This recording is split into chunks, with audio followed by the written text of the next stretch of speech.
Hi, my name is Maria and welcome to my channel MH Books. And now I am going to film the mid-year freakout tag because it is nearly the middle of the year. I know most people have already filmed this and put it up, but I'm doing it now because I'm Maria and I like to do it when I feel. And I think this is the middle of the year. The middle of the year is 30th of June or the 1st of July, so I don't think I'm too far off.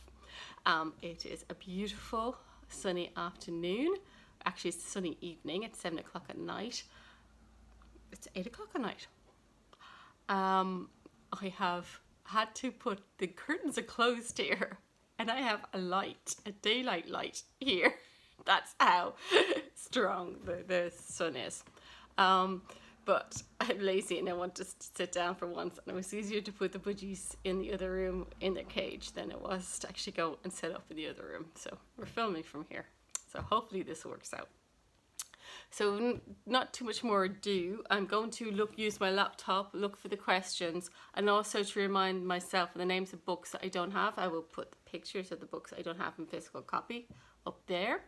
So the first question is the best book you've read so far in 2019, and that is definitely going to be Freshwater by Akaweki Emezi. I don't have a physical copy. I read this on audiobook and it was read by the author themselves.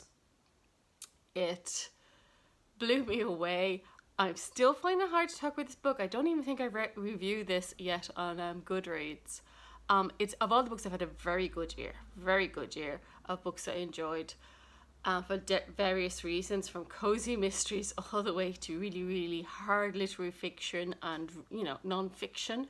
I mean, a very dense non-fiction book at the moment, and I'm still enjoying it. But this is the one that has stood out to me for me the most. It is semi-autobiographical. I can't say that word. It is based loosely upon their life. Okay. And there's parts of that I found actually so disturbing. I actually had to, because it's based on somebody's life and this really happened to them, I had to put down. But the book is beautiful. It's spiritual. I love spirituality. I can't speak today. Even though I'm an atheist, I am still spiritual. I have a lot of very spiritual friends. And it just touched me. The language is poetic. I think she, you know what I mean? They. The pronoun is they, okay? If I slip into a wrong pronoun, the correct pronoun is they. They thank their poetry teacher at the beginning and the end of the book, and it is extraordinarily poetic. I wish I had the skills to describe how wonderful this book is. So yes, that's my favorite for the year. And now the next question is best sequel so far in the year. So this is such a YA tag. It's such a YA tag. But I have read 2 series because most people read adult books. Most adult books, unless you're reading crime, is usually standalones.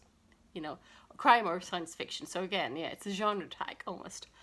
But I have been reading crime. So I do have 2 series I've been reading. I was reading Stieg Larsson. Liked the second. I read the whole trilogy that he originally wrote in the Millennium series. Loved the second one, but didn't like the third one. I've also been reading some cozy crime. So I started the MC Beaton series, which I just spoken about recently. So the first one is Death of a Gossip. So I have read the second, third, and fourth. I only own the third, which is A Death of an Outsider. I've been particularly enjoying these. So the MC Beaton sequels are going to be my answer for that question. Oh, should we put the books down so we can find the books? New release you haven't read yet but want to. I have, at the moment, I thought it would be worse. I think it's 9 different 2019 releases on my shelf that I haven't read yet. And it's only halfway through the year. So the most recent 6, okay, to bring this down, because I couldn't even bring it down to 3. So we're going to bring the most recent 6. We're going to talk one of the questions while we do it. So the most recent 6 on my shelves, not but purchased but publication dates, are The Doll Factory by Elizabeth Macken, which I picked up because I saw her tweet when the book was released about a month or so ago, and she was so excited about it, and I just was intrigued and I had to pick up the book. I don't know much more about it than I'm guessing I'm gonna love it because I kind of like her from Twitter because you know. Michelle Paver, Wakenhurst. Loved Thin Air. I love her spooky ghost stories. So always looking for female authors that cross into the horror genre. Most writers are male, so I'm always looking for the female authors in this. The same as I sometimes look for male authors in other genres that are traditionally female, just to get a balanced perspective.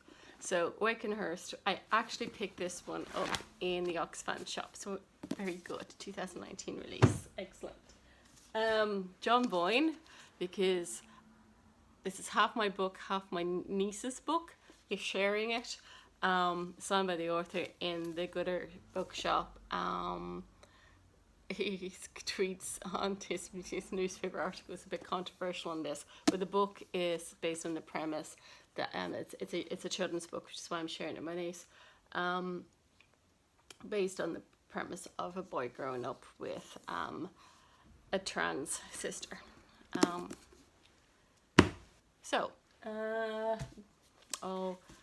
This book, one of the questions is what the most beautiful book is you bought this year. This would have been in the running. I have picked a finalist so far, but this one would have been in the running. This is Shadowwood by Joseph O'Connor. I'm not sure it's released. Oh, it was released last week, I think. Look at the end papers. Isn't that gorgeous? The end papers in this. I just think the end papers are beautiful on this one. It's spooky and it is gothic. And it's 1878, and in the theatre in London, 3 extraordinary people have begun their life together, a life that will be full of drama, transformation, passion, and devotion to art and one another. The chief, Henry Irving, volcanic leading man and impresario. The leading lady, Ellen Terry, and the theatre manager, Bram Stoker. A nice twisty historical fiction there. Bought it because I seen it in the Gooder bookshop and I liked it, and it was a signed copy. Oh, it is a signed copy, by the way. It's signed. I just want to say his handwriting is as bad as mine. Can't really tell. It's his signature, but it's his signature. This is another one that would have won. It's a beautiful book, beautiful copy. Isabel Hammond, The Parisian. It is historical fiction set in Palestine, 1923. And look at the map in there. But isn't this gorgeous? It's just beautiful. I just love the covers on this one. Just love the cover on it. It's just, I don't think the camera will actually justify how much I love the cover on this one. And the premise of historical fiction set in the 1920s Palestine is unique, and I just was extremely intrigued. But I had to get in a hardback because it's so beautiful. I wanted a hardback copy. And there's another one that I picked up because I actually have this in audio as well. Again, because I think the cover is gorgeous. So it's non-fiction, Robert McFarland, Underland, and I just thought the cover. So I'm answering 2 questions at the same time, but I still have a finalist for that. I have a book I read, so. Okay, the next question. Most anticipated release the second half of the year. That is, and because you think I don't remember the names of these things, okay? But I always do forget them. So it is Stephen King's, which is coming out in September. It's The Institute. You think I remember the name, but listen to the short pitch for this, okay? This is the short pitch for this book. A psychically learn to read. If you're going to talk about books, you might want to be able to read. As psychically terrifying as Firestarter, with the spectacular kid power of it, The Institute is Stephen King's gut-wrenching dramatic story of good versus evil in a world where the good guys don't always win. They don't always win in his books anyway, so yeah, but that's his world. So it sounds like it's a return to the old form, the old favourites of the big horror novels, which we haven't got in a while from him. I'm going to pick books up, and I haven't actually gotten to the question. Okay. So the second half of the year, biggest disappointment. Biggest disappointment I want to have a copy of because it was disappointing, and I borrowed it from the library anyway. And that's The Glass Woman by Leah Caroline. I actually DNF'd that quite quickly.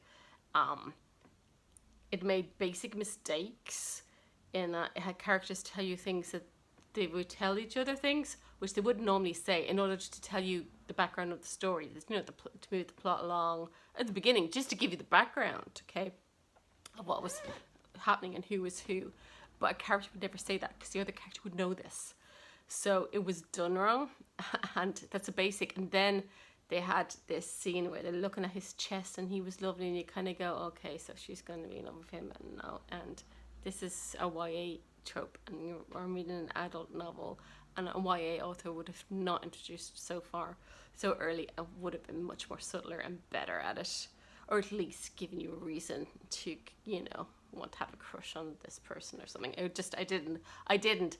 I know loads of people love this book. I'm really sorry. I just really didn't get on with it very quickly. So that's my biggest disappointment, because I thought I was going to love it because it's all Icelandic historical fiction. I do like a bit of Icelandic historical fiction, but hey, and maybe if I read further on, I would have, maybe I gave up too soon.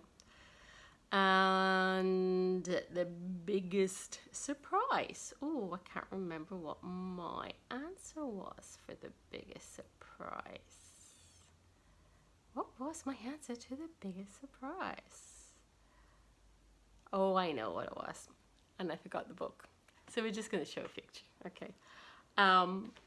The Overstory. I didn't think I was going to love that as much as I did. I didn't think, by Richard Powers. And I read it the week it won the Man Booker. I was reading it before it started the Man Booker, to be honest. So it won it. So I didn't think I would love it as much as I did. And I didn't think I'd become as obsessed with trees and things as I have. I now have quite a few, not quite a few, but I have quite several non-fiction books on trees. Because I remembered how much I used to love trees as a kid and being able to identify them. So yes, that was the big surprise. Favorite new author? I'm going to say, and I have quite several, and it was quite difficult to narrow it down. And this is just me trying to remember how to say the name without, So it's Dan Simmons. Sometimes I say Sims. I don't know. Maybe I'm obsessed with that game that we used to play. But Dan Simmons. I read Carrying Comfort as part of not Mammoth-a-thon, March of the Mammoths. It was the big book thing. Oh my God. Speech Gone. Where you read the books of 500 tome topple. Yeah. Carrying Comfort was a book that needed editing badly. It is not as good as it should be, but it gave me an insight to an author who has really good story ideas.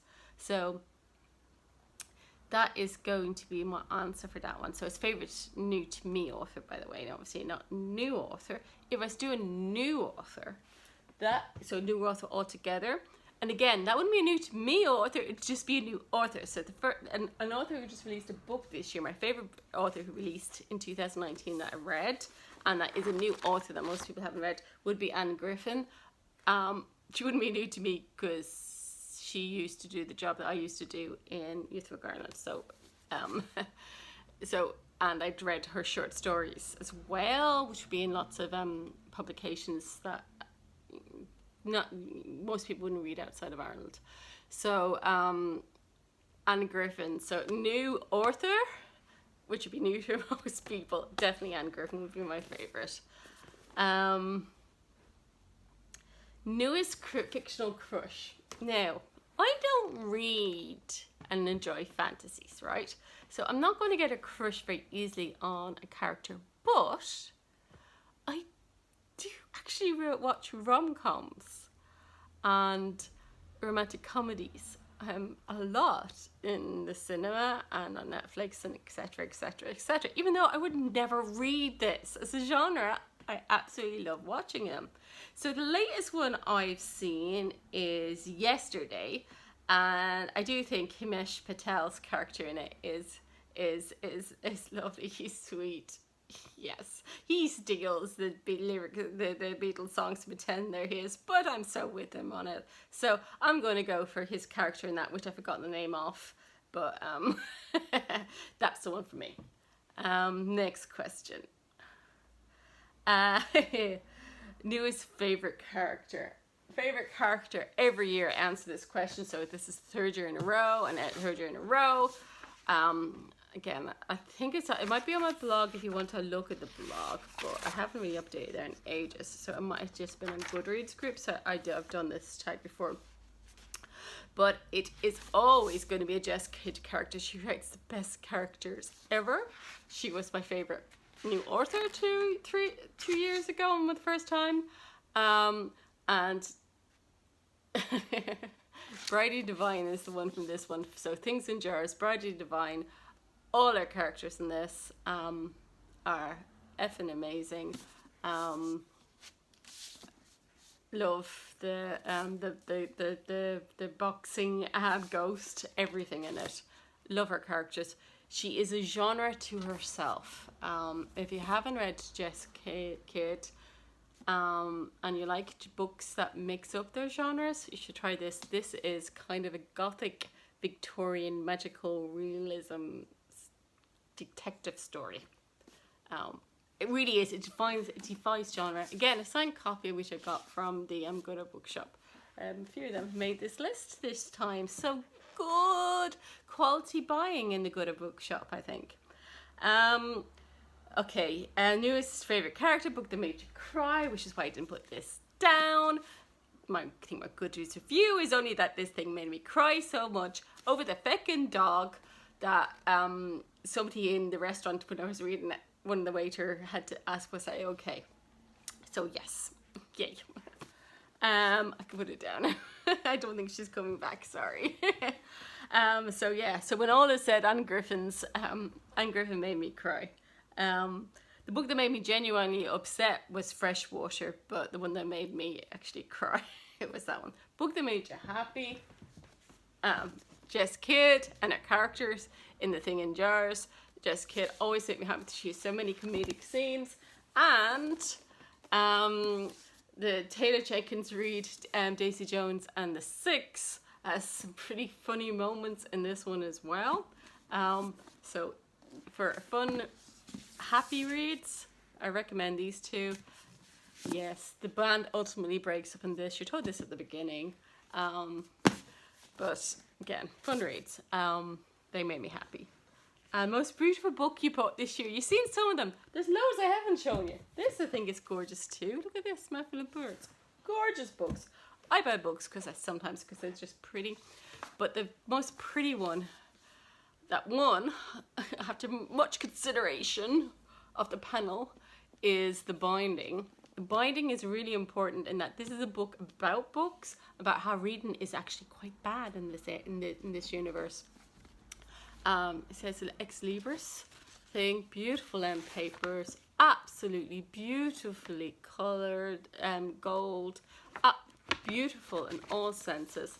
This book called The Binding has a beautiful binding, and in this book the better binders do more hand artistic bindings for the books they do. Reading books is not a good thing in this universe, though. For anybody who's read it, they know what I mean.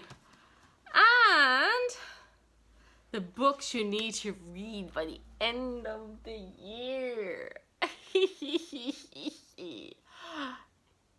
have 670 books sitting on my shelves that are not read yet.